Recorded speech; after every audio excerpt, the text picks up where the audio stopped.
Good afternoon and welcome to FBN Charting Points, a technical look at ag markets.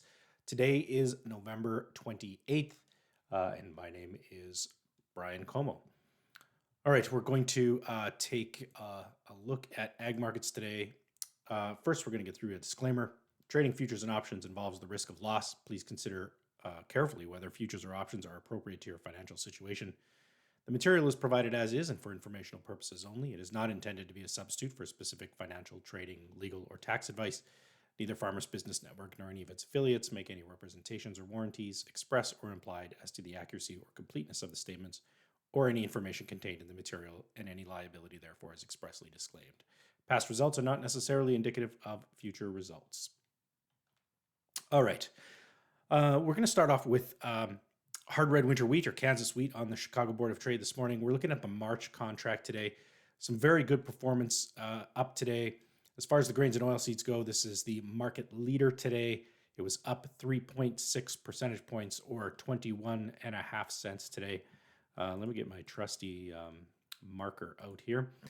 A couple of things to note on this chart. One of the things that I do like is kind of this outside day that it produced. So what I mean by that is it kind of produced a new low today, eclipsed in its entirety the candle the day before, and closed higher on the day. That is a reversal signal candle, which is a positive sign for this market. And it could mean that we are in for a bit of a rebound in these prices. Not sure where that leads us to yet, though. There's still quite a number of places for which to kind of prove itself. One of them would be to clear this 20-day moving average. As you can see, all of these moving averages are trending lower. That is a bearish signal in and of itself. Today's candle is just one, green light in a sea of red lights, if you know what I mean. We do want to come back and clear some of these previous lows that were put into the market. So somewhere around 630. 660, this previous high at about 668, 670. That would help to kind of prove or give some more weight to the potential that this is going to rebound.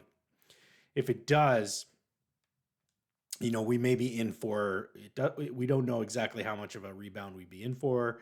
It could be just a small one like what we see in some of these other areas. This market still does look to trend lower, but today's action was positive.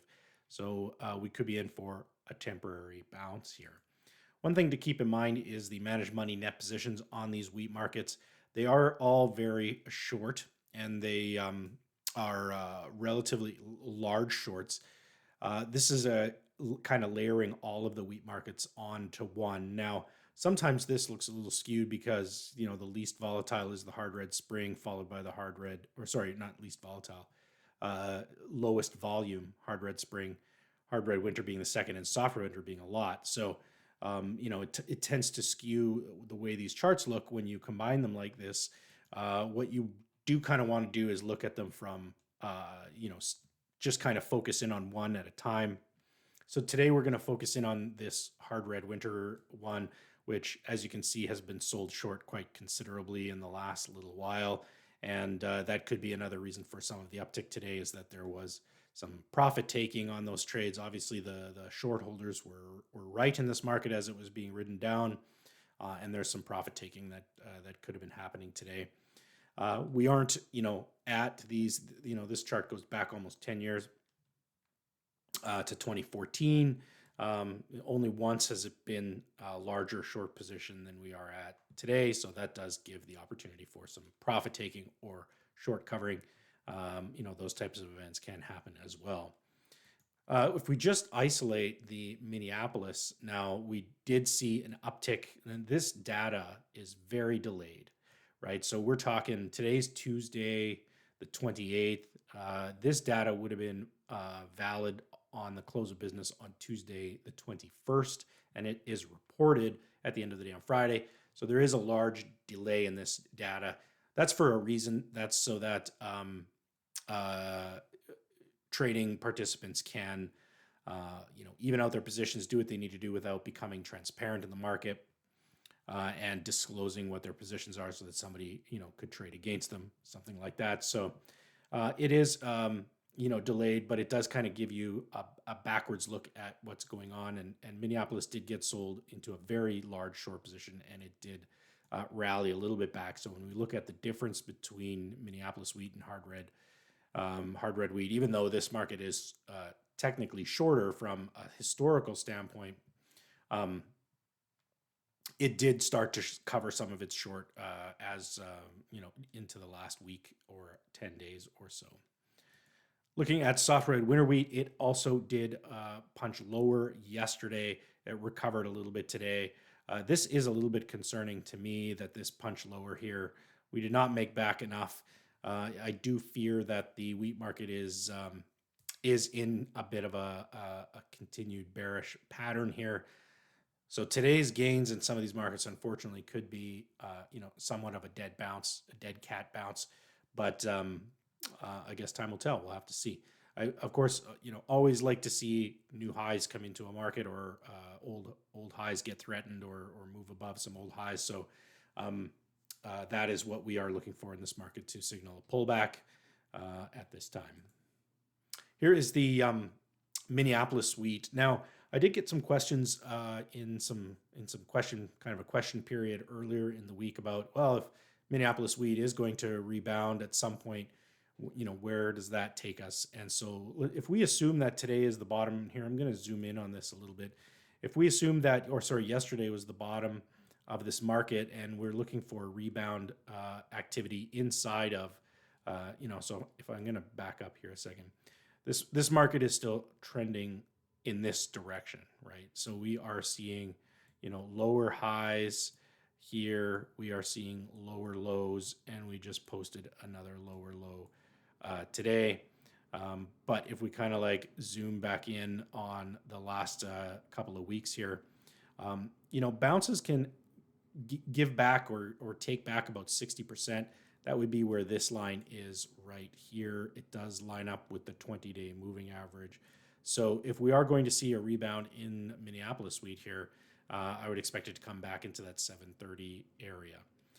So if you are looking to add to your coverage levels and you want to kind of sell the next pop, this would be a good conservative, safe place to do so on this counter trend move if this is going to continue in that direction. All right, soybeans today were up as well. We had quite a bit of good news as far as weather from Brazil. We saw some demand news come in from the U.S. So a little bit of a perk up in these markets. Now, this market did make a new low yesterday, which was a little bit concerning and still could prove to be a little bit concerning. Again, this bounce today doesn't change the trajectory at all. In fact, it actually kind of lowers the bar here a little bit on the trend line. So we did kind of see, 1, 2, 3 touches here, and then it broke that trend line. So as far as from a technical standpoint, there is still showing some risk to the downside in this chart. Today's bounce could be, again, it could be short-lived as those, weather patterns do change very quickly. I'll show you an example of that here in a moment. But and the demand story, can come and go as well as the day goes on. So just something to be watchful of there. I think we are going to add some coverage or some sales recommendations into the new crop soybeans. So in line with our U.S. team as well on the November 2024, we're looking at targeting a $13 even futures price. So you can expect that recommendation out as well. We're just going to do that in both Canada and the US, as we do think that is prudent at this time. So just kind of getting into some of the weather. I know this isn't a chart or a technical chart, but I did want to kind of showcase something on the weather here. So this was, at the time I pulled this, was the most recent model run for Brazil. Now, where did my cursor go here? Here we go. This state right here is Mato Grosso. This is the big one everybody talks about. This one is Goiás, and this here is Mato Grosso del Sul. Here we have Paraná and Rio Grande del Sul, which is, there is no deficient moisture concerns in these two states. These are the ones actually that probably have an excess of moisture at this time. So these are the three big ones that we are concerned about right now. This is the current model run. As you can see, it's pretty dry. This is a 5-day forecast, and it is pretty dry in this area, so that is adding some support to soybeans as well. And just looking at the change in forecast, now this is 36 hours ago. So this is a model run from 36 hours prior to the most recent. So what that means is that these models have been biasing a little bit more dry, and that is adding some support to the markets as well.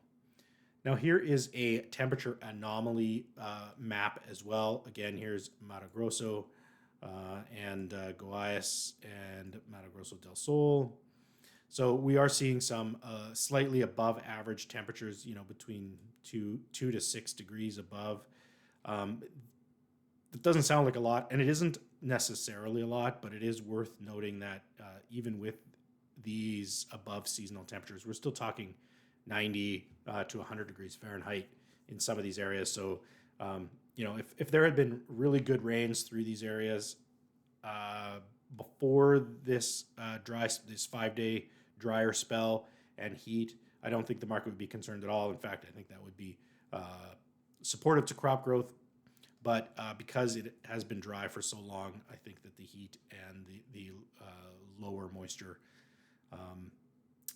forecasts are likely adding support to the market at this time. Another good positive story here is soybean oil. And actually, I lied a little bit when I said that Kansas was the market leader. Soybean oil was the market leader today, up over 4%. As you can see, it did come up to test this 50-day moving average, which it has done once before in recent trade. So that could be, a bit of a pivot point. It pivoted lower last time it did that. We'll want to watch for that tomorrow. But this market definitely did lead a lot of the other markets higher. One thing that I thought was interesting was this is the oil share of crush margin. Now, it fell off as we moved through September and October, primarily because of the rally in soybean meal. And so it was, even though oil was falling at that time as well, but meal was rising faster, so was rising quite quickly as well. So the share of the crush margin attributed to oil diminished quite considerably, which for oil seeds is a problem when extracting for oil. Today we kind of saw that rocket higher and kind of move above this previous high here. So we may be in for a bit of a surge in oil values in related to crush that may for oil seeds like canola, like I'm about to get into, that might be a positive for canola. At any rate, I did think that this was worth noting. We do have a short-term upward trend here with lower or higher lows and higher highs here. So we've got a channel moving higher. This could be kind of like, to use a bathroom analogy, this could be the toilet tank refilling before the next flush. But if we start to, continue to move and make new highs, I think that might be a positive. Here's the canola chart. Canola didn't react quite as bullish as what you'd expect based on that previous chart, the soybean oil chart. So it is definitely trading a little bit of its own something or other. We're going to get into the Statistics Canada expectations a little bit later. Maybe I'll touch on them in some of the morning commentaries. But the expectations for the canola crop in Canada for the Monday Statistics Canada report is 18.3 million tons. That's actually higher than what I thought it would be. I thought the average trade guess would be somewhere around 17.8, 17.9, somewhere in that range, which is still 600,000 tons.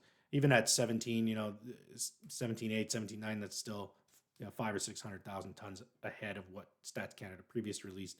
So now we're getting into the territory where the new expectations are about 1 million tons higher than what Stats Canada was expecting. Did some of that play into the market today because those expectations were released today? It's possible. It might have closed closer to the highs of the day if it had just been left to soybean oil. But still, we did see a positive day in canola. Again, I'm not super excited on this market until we break above the 70-30 mark, even the 70 or 725 area. is obviously has been tested twice recently. It's had problems moving above that. So the inside range I'd call 690 to 725, and with the outside range being 670 to 731 or something like that. So really, I think anything inside of those ranges are noise until it can break below, above or below one of those levels. Corn continues to be weak as well. Fundamentally, corn is weak. There's lots of corn out there. Demand is pretty low at this point in time. I think there's a lot of people who are expecting there to be a post-harvest rally in corn, but a lot of times that has started by now. So that is creating some concern if corn continues to fade here. We are getting to the point where new crop corn is now somewhere around $5, $5.05, I think, is what the December closed at today. So there's still some carry in this market, and which is also a bearish signal market structure as well. So overall, this market doesn't look healthy. It did break to a new low today. I would call this chart bearish at this time. Some other charts that look, that have some directional bias, and not that these are bearish grain prices necessarily, but just wanted to talk about some of these charts as it does have an effect on some grain markets. This is the U.S. dollar index. As you can see, the month of November has been pretty brutal to this index. Prior to the month of November, the market was pricing in higher interest rates. The inflation story had not abated quite yet, and now the U.S. dollar is losing favor in favor of other assets. So we are seeing equities climb in this environment. So we're seeing some money being pulled out of the safe haven U.S. dollar and put into other markets. Just to kind of illustrate what that looks like from interest rate standpoint, here's the U.S. 10-year note. We talked quite a lot about this as it kind of moved up to this $5 mark where things started getting worrisome. That yield has now come back off to 4.3. So the expectation for interest rates in the longer term are definitely coming down. Now that is having all of this is having an inverse effect on the Canadian dollar, which is rising. It at the time that the snapshot was taken as 73 cents or 73.65 cents US. So as the US dollar falls, the Canadian dollar is rallying. This is even happening as crude oil has been weak as of late as well. So during most of this uptick time here, crude oil have been falling. So, sometimes the Canadian dollar trades as a petrocurrency and sometimes it doesn't. This is one of those times that it is not. And unfortunately for Canadian farmers, a rising Canadian dollar generally tends to suck some of the value out of the market, whether that's taking value out of wheat basis or cash crops that are traded in U.S. dollars like lentils or peas or durum or things like that. But it also has a negative effect on canola futures. So again, some of the underperformance from canola today may have come courtesy of a strengthening U.S. dollar. All right, that's all we have for you today. Thank you for joining us. We will see you again on Thursday. Have a great rest of your week.